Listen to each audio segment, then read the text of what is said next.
পবিত্র হজ প্রসঙ্গ। হাজিদের সহায়তায় বিভিন্ন মন্ত্রণালয় থেকে জনবল না নিয়ে সম্প্রতি সৌদি আরবে অধ্যয়নরত বাংলাদেশি শিক্ষার্থীদের নিয়োগ দিচ্ছে ধর্ম মন্ত্রণালয়।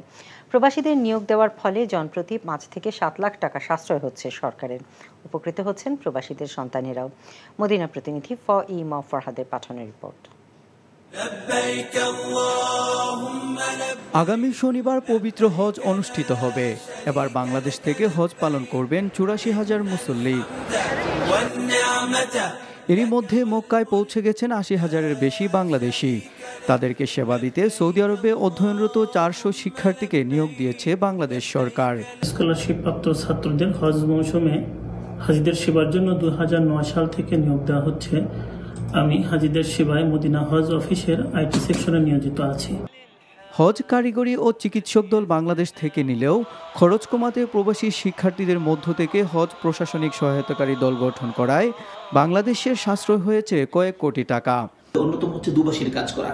তার পাশাপাশি হাজি সাহেবদেরকে যারা অসুস্থ হয়ে যান তাদেরকে বড় বড় হসপিটালে নিয়ে যাওয়ার ক্ষেত্রে দুবাসী হিসেবে আমাদের সম্মানিত শিক্ষার্থীরা ভূমিকা পালন করেন। রিয়াদুল জান্নায় নামাজ পড়ার ব্যাপারে আমরা আইটি সিস্টেম থেকে আমরা তাদেরকে সহযোগিতা করি। হজ অফিস জানিয়েছে, আগে বিভিন্ন মন্ত্রণালয় থেকে জনবল নিতে জনপ্রতি গুনতে হতো ৭ থেকে ৯ লাখ টাকা। এবার প্রবাসী শিক্ষার্থীদের নিয়োগ দেওয়ায় খরচ হচ্ছে জনপ্রতি মাত্র ১.৫ থেকে ২ লাখ টাকা। এতে মুসল্লিদের ভালো সেবা দেওয়ার পাশাপাশি প্রবাসী সন্তানেরাও টিউশন ফি সহ তাদের প্রয়োজন মেটাতে পারছেন। সৌদি আরবের বিভিন্ন বিশ্ববিদ্যালয়ে অধ্যয়নরত ছাত্রদের নিয়োগ দিয়ে থাকি প্রতি বছরের ন্যায়। এবছরে ছাত্র নিয়োগ পেয়েছে এবং তারা আমাদের সাথে সকল প্রকার সহযোগিতা এবং ভালোভাবে কাজ করেছেন এবং তাদের পারফরমেন্সে আমরা সন্তোষজনক।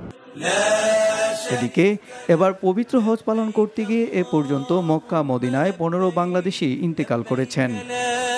NTV international desk. এখন জন্ম সনদ দিয়ে খোলো বিকাশ স্টুডেন্ট অ্যাকাউন্ট। নিজের বিকাশ নিজে কর।